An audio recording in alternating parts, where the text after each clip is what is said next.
नमस्कार दोस्तों, आप सबका स्वागत है एक और नई वीडियो में।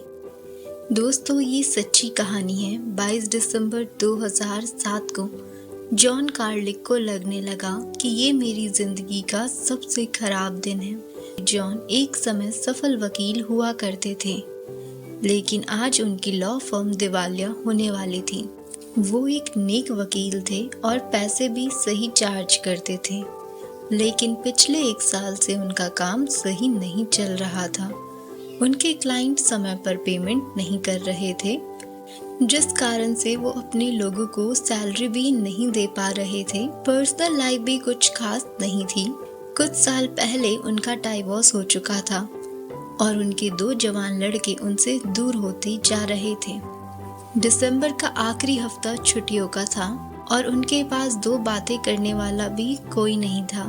उन्होंने सोचा, चलो मन हल्का करने के लिए पास के नेशनल पार्क में ट्रैकिंग करके आता हूँ। ट्रैकिंग करते करते वो रास्ता भटक गए और रास्ता ढूंढते ढूंढते शाम का घना अंधेरा हो चुका था। इस परेशानी से उनके दिमाग में पुरानी चिंताएं भी जाग उठी। वो सोचने लगे कि शायद मेरी किस्मत में यहीं अकेले मरना लिखा है। फिर अचानक उनका मन शांत हुआ और अंदर से आवाज सुनाई दी कि तुम्हारे पास जो कुछ है, जब तक तुम उसके लिए आभारी नहीं रहोगे, तब तक तुम ऐसे ही परेशान होते रहोगे। जॉन को समझ नहीं आया कि ये आवाज अचानक जंगल में कैसे प्रकट हुई, लेकिन वो शांत होकर बैठ गए क्योंकि ये सीख उनके लिए जरूरी थी। उन्होंने निश्चय किया कि जंगल से बाहर निकलकर इस बात पर जरूर अमल करेंगे।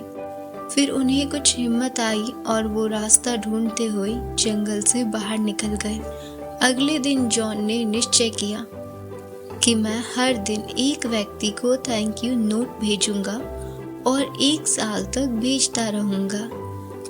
लेकिन फिर जॉन अटक गए कि मैं किस बात के लिए किसको धन्यवाद करूं, और ये सोचते सोचते पूरा दिन निकल गया। फिर शाम को उनके पास एक लेटर आया जिस पर उनके दोस्त ने उन्हें क्रिसमस प्रेजेंट के लिए थैंक यू नोट लिखा था। तो जॉन ने सोचा, ये बढ़िया है, क्रिसमस का समय है, मैं भी सभी को गिफ्ट और कार्ड के साथ थैंक यू नोट भेजूंगा। जॉन ने सबसे पहले अपने बड़े बेटे को नोट लिखा, जिसने उन्हें काफ़ी मशीनें भेजी थी। अगले दिन ही बेटा उनसे मिलने आया और उनसे कहा कि मैंने कुछ साल पहले आपसे 3 लाख रुपए का लोन लिया था, उसको मैं कई दिनों से लौटाना चाहता था। जॉन तो इस लोन को भूल चुके थे, वो अपने बेटे से मिलकर ही खुश थे। इसके तत्काल बाद जॉन की परिस्थिति में कोई खास बदलाव तो नहीं आया, लेकिन वो हर रात थैंक यू नोट लिखने से सुकून की नींद सोने लगे। उनकी मानसिकता में बड़ा परिवर्तन हुआ, यानी अब वो मुश्किलों के बावजूद खुद को कमजोर बेचारा नहीं समझ रहे थे। जॉन कहते हैं कि उन दिनों जब कोई पूछता था कि आप कैसे हो, तो मेरे पास अपने लिए कुछ अच्छा कहने और महसूस करने के लिए होता था। जॉन को ये महसूस होने लगा था कि हालात चाहे जैसे हो, जिंदगी बेहतर तरीके से जी जा सकती है।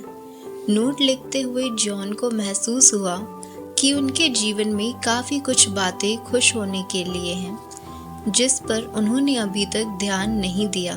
जॉन के थैंक यू नोट लिखने के बाद एक चैन रिएक्शन शुरू हो चुका था। 6 महीने के अंदर जॉन ने 170 नोट भेजे और उन्हें इस तरह के कई नोट और कॉल वापस मिले। जॉन के साथ काम करने वाले एक दूसरे के प्रति अच्छा महसूस करने लगे। ऑफिस का माहौल सुधरने के साथ में क्लाइंट ने जॉन को काम देना शुरू कर दिया और कई नए लोग साथ में जुड़ने लगे। थैंक यू नोट का सिलसिला जारी रहा। धीरे धीरे उनका काम बढ़ने लगा और वकालत का विस्तार हुआ और कुछ सालों में जॉन कैंडिड कैलिफोर्निया के जज भी बने। दोस्तों, ग्रैटिट्यूड जर्नल सबसे पुराना और बेहतर तरीका माना जाता है। पिछले दिनों हुई कुछ बातों को लिखते हो, जैसे मैं नए कपड़े पहनने के लिए धन्यवाद व्यक्त करता हूँ।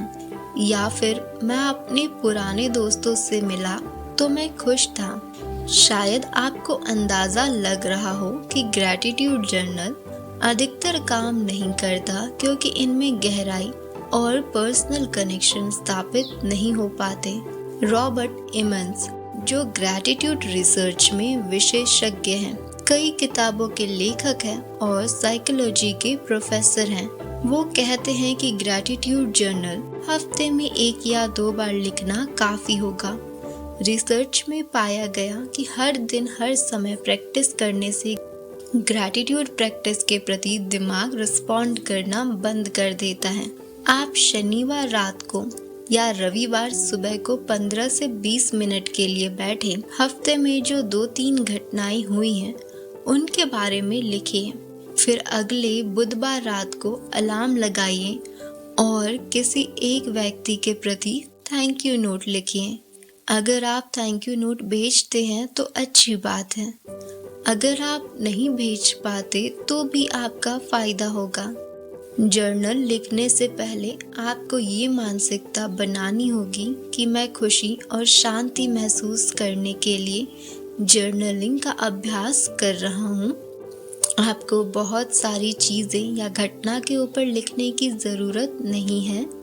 आप 1 या 2 बातें पकड़ो और उन्हें डिटेल में लिखो, जिससे आप अच्छी तरह से महसूस करते हुए, याद करते हुए लिख सको।